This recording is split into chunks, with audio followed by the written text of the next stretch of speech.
बोलतच होते की मला ही रूम आवरायची आहे. रूम आवरून ना कम्प्लीट झालेली. मम्मीने ऋषीला आणि मला आहे ना जेवायला बोलवलेलं आहे. आमच्या मम्मीने आहे ना काजू कतली बनवलेली घरच्या घरी. बिर्याणी एकदम लास्ट स्टेजला आहे. Hey guys, good morning and welcome to our new blog. So आता माझी मॉर्निंग झालेली आहे, आंघोळ वगैरे करून तयार झालेली, कारण की आज आम्हाला जायचंय डेंटिस्ट कडे. म्हणजे जे आमची क्लिप वगैरे लावलेली होती ना, त्या डॉक्टरांची आज अपॉइंटमेंट होती. सो आज आम्हाला जायचंय. तर माझा ना जो मधला तार होता ना तो सुद्धा तुटलेला आहे. म्हणजे माझं काय काय तुटत राहतं, काही सांगता येत नाही. तर त्याच्यामुळे ना तर त्याला काही पर्याय आहे का हे त्या डॉक्टरला वगैरे विचारायचंय. होप सो काहीतरी उपाय पाहिजे त्यावर, नाहीतर आहे ना हे दात सगळे जे मध्ये गेले ना ते सगळे बाहेर येतील. तर आता ऋषी सुद्धा त्याचा आवरून आलेला आहे. आणि चल आपल्याला लवकर जायचंय. माझा परफ्यूम मारलाय तो स्वॅगवाला बेला बेटाचा. नाही, हा मारला मी. हे बघ हा छोटावाला, जे की तू मारत नाहीस. पण हा पण मारत आहे. तर आता आलोय आम्ही क्लिनिकच्या तिथं. आणि ऋषी तुला पहिलेच सांगते आम्ही, चिडवू नको तिथं जाऊन. तू डोळे साफ कर, डोळे ते घाण उडाली ना. काय चिडवणार नाही ना. तर आता ऋषीच्या दातांची मलमपट्टी झालेली आहे. मलमपट्टीने चेंज केलं त्यांनी आता. तू समोरच्या दातांना आहे ना, मागच्या नीट आहे तुझे. मागचे चांगले आहे माझे. आता तुझी बाहेर जा.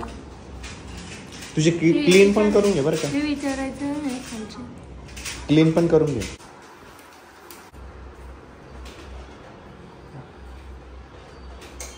तर आता माझा जो मागचा तार होता ना तो तुटला होता, तो पण बसवलेला आहे. आणि ऋषीची जी अरेंजमेंट करायची होती ना ती पण केलेली आहे. ऋषी जाताना आपल्याला आहे ना पनीर वगैरे घेऊन जायचंय घरी. आता खायला भाजीला काहीच नाही, मग मी पनीरची भुर्जीच करत आपल्यासाठी.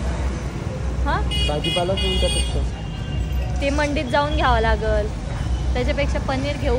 टमाटे कांदे आहे.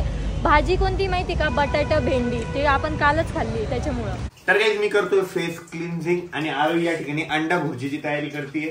म्हणजे आज आहे ना भाजीपाला काहीच नव्हता आणि किती दिवसानंतर आम्ही आता नॉन व्हेज खातोय, कारण गणपती बाप्पा बसलेले होते. त्याच्या पहिले पण श्रावण चालू होता, आम्हाला खायचा काही चान्सच भेटला नाही. आता 1-2 दिवस आहे, परत नवरात्रीचे घट बसतील, मग तेव्हा आपण काही खाता येणार नाही. आज मी एकदम मस्त टेस्टी अंडा भुर्जी बनवते. पहिले विचार चालू होता पनीर भुर्जी बनवू, पण पनीर भुर्जी आपण नंतर कधी पण खाऊ शकतो, त्यामुळे अंडा भुर्जी खाऊ.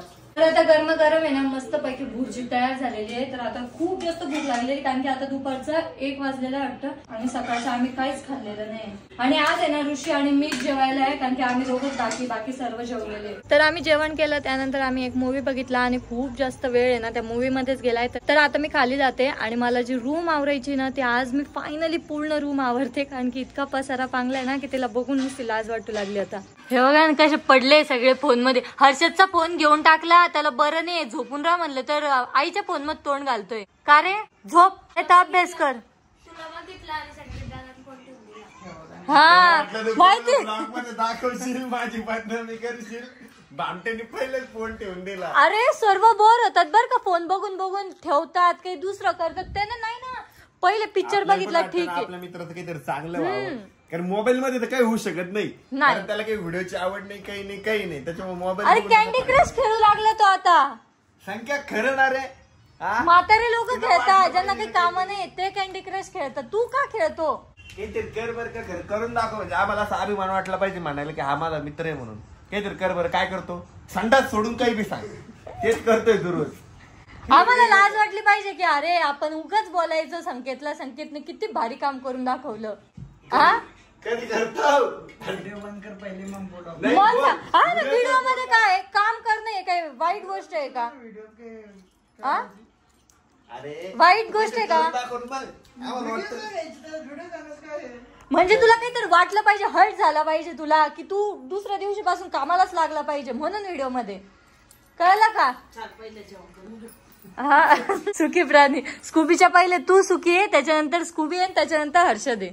तर इतक्या दिवसांचं आहे ना मी नुसती बोलतच होती की मला ही रूम आवरायची आहे. पण जेव्हा पण मी हा पसारा बघते ना तेव्हा मला इतका कंटाळा येऊन जातो ना, मला असं वाटतं जाऊ दे आता, उद्याच आवरल. इतके कपडे झाले. हे बघा ना, हे धुवून आणलेले कपडे सर्व तसेच पडलेले. या बास्केट मध्ये धुवायचे कपडे, अर्धे धुतलेले कपडे सर्व मिक्स झाले. इथे कपडे पडलेले, बॅग वगैरे सर्व असंच पडलेलं. इतका कंटाळा येणार आहे ना मला आता हे आवरायचं. त्यातल्या त्यात ऋषीचे जे पॅन्ट, टॉवेल, बेल्ट कुठं पण लटकवून दिलेले, त्या साईडला पण आहे ना पूर्ण त्याने सगळे लटकवून दिलेले नुसते. हे इथं जो कपडा घालतो तो असा लटकवून देतो इथं. इतकं बोर जातं ना मला मग त्या आवरायला. आणि इकडे पण सगळे प्रोडक्ट्स असे उचकापाचक केलेले. कंटाळा तर मला इतका आलेला आहे सर्व आवरायचा. पण मला आता ना आवरावं लागणार आहे, कारण की जर मी थोडं 1-2 दिवस अजून थांबले ना तर ते अजून खराब होईल आणि मग मला अजून कंटाळा येईल. बापरे बाप, एवढे कपडे मला आवरायचे. मला असं वाटतं आता हिच्यातले ना अर्धे कपडे फेकून द्यावे, कारण की इतकं बोर झाले ना रोज रोज रोज रोज हे कपडे आवरून आणि त्यातल्या त्या दृष्टी ना नवीन नवीन नवीन नवीन कपडे कुठून आणतो काय माहिती. याच्यात त्याचे पूर्ण नवीन कपडे आतापर्यंत एकदा पण त्याने घातलेले नाही ते कपडे याच्यात त्याचे. म्हणजे कपाटात सुद्धा त्याच्याच कपड्यांना जागा, या बास्केटमध्ये त्याचेच कपडे, या बास्केटमध्ये त्याचेच कपडे, याच्यात सुद्धा त्याचेच कपडे, या बॉक्स मध्ये पण त्याचेच कपडे. माझ्या कपड्यांना तर जागाच नाही. आणि मेन म्हणजे माझे कपडे पण नाही एवढे जास्त. तर आता ना कपडे वगैरे सर्व आवरलेले मी इथले. आणि हे जे गठुडं बांधून ठेवलेले आहे ना हे ऋषीचे कपडे एवढे सर्व, याची ना उद्या प्रेस करायचे. आणि हिचे जे कपडे आहे ना यांना बाहेर प्रेसला द्यायचे. सो हे आता आहे ना मला उद्याच प्रेस करावे लागणार, कारण की आज तर एवढं पॉसिबल नाहीये, कारण की इतका वेळचे आहे ना मी फक्त कपडेच आवरले. आता तर बेड वगैरे आवरायचं आणि तिकडचे जे कबर्ड आहे ना छोटं ते पण आवरायचंय.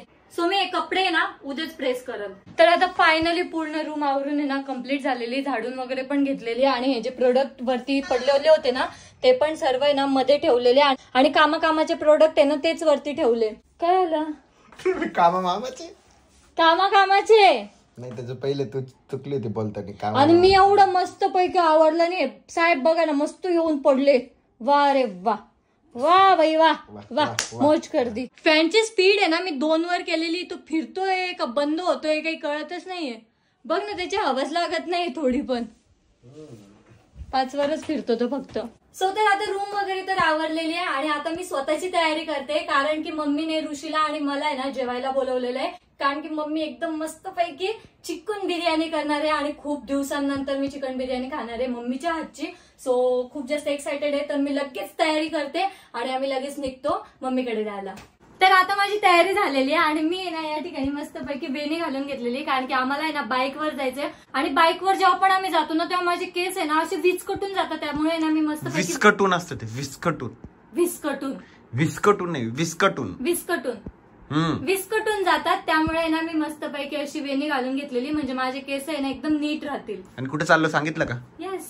सो गाईस तर आता आलेलो आहे आम्ही मम्मीकडे. आणि ना तिकडे मम्मी बिर्याणी बनवते आणि इकडे गल्लीतलं नाही छोटा मुलगा आला होता ना, तर मी त्याला म्हटलं मी तुमच्या घरी जेवायला येतोय. काय काय सांगशील? ऋषी दादा जेवायला येतोय. हा अरे तो खरंच जातो. मागच्या वेळेस नाही का माझ्यासाठी ढोकळा घेऊन आला होता घरून. त्याच्या मम्मीने ढोकळा बनवला आणि ढोकळा घेऊन आला होता. आणि कोणीच खाऊ नका म्हणे, फक्त आरोग्य दीदीला द्या. आणि ना इथं काही एक्सक्लुझिव्ह क्लिप आहे ज्या तुम्हाला फक्त माझ्या ब्लॉग मध्ये बघायला भेटणार आहे, त्या हिच्या ब्लॉग मध्ये नाही बघायला भेटणार तुम्हाला. त्याच्यासाठी तुम्हाला माझा ब्लॉग बघावा लागेल माझ्या युट्यूब चॅनल वरती. तर ना आमच्या मम्मीने ना मस्त पैकी काजू कतली बनवलेली घरच्या घरी. दाखव काजू टकली. काजू टकली खाऊन बघ. चांगली आहे. भारी आहे घरच्या घरी. दे ना. तर तो एक पेढा नसतो का त्यासारखी लागते ती, है ना? हा पण काजू काजू भारी लागतंय. एक पेढा पण राहतो ना असा, इलायची टाकली म्हणून लागते. हा ना? नाही लाडू राहतो, लाडू एक लाडू लागतो असा, नीट बघ. रव्याचा लाडू, एक लाडू लागतो, रव्याचा लाडू लागतो. तर आता मम्मी बिर्याणी बनवते, तर मी मम्मीला हेल्प पण करते बिर्याणी बनवायमध्ये. आणि मी बघते पण आहे की मम्मी बिर्याणी कशी बनवते. तर आता ना बिर्याणी एकदम लास्ट स्टेजला आहे, म्हणजे की ना बिर्याणीचे लेअर टाकणे चालू आहे मस्त पैकी. पहिले भात टाकला, तिच्यावर चिकन आणि जे मॅरिनेट वगैरे म्हणजे भाजी जी केलेली ना तसं इतका भारी वास येतोय ना, ते पाहून असं तोंडाला पाणी सुट्टे असं वाटतं तेच खाऊन घ्यावं. तर आता फायनली बिर्याणी लावलेली आहे आणि आता 10च मिनिटात आहे ना आपली बिर्याणी मस्त पैकी तयार होणार आहे. तर फायनली आता बिर्याणी तयार झालेली आहे आणि बिर्याणीचा वास आहे ना एकदम मस्त येतोय. आता खाऊन सांगत झाली आहे. आता एवढं मीठ का घेतोय तिच्यावर आधीच? तुला माहिती मला मीठ आवडतं. अरे देते रे थांब. खाऊन सांग कच झाली. ग्रेव्ही नाही केली? ग्रेव्ही नाही, कच झाली आहे. फक्त नॉर्मल तिखट आहे वाटतं. हा नॉर्मल तिखट आहे वाटतं. नाही नॉर्मल तिखट आहे. पहिला घास लागला असेल पण मस्त तिखटच भारी लागते बिर्याणी थोडी. खाण्याकडे फोकस कर कर. तर जेवण वगैरे करून आता आलोय घरी आणि आता आहे ना खूप जास्त झोप येते कारण की एकदम पोटभर जेवण झालेलं आहे. सो आपला ब्लॉग आपण या ठिकाणी एंड करूयात. आय होप तुम्हाला ब्लॉग आवडला असेल. ब्लॉग आवडला असेल तर लाईक कमेंट शेअर नक्की करा आणि आपल्या चॅनलला सबस्क्राईब करायला विसरू नका. भेटूयात नेक्स्ट ब्लॉग मध्ये. तोपर्यंत bye. I'm falling fast, sitting here praying that this night's gonna last.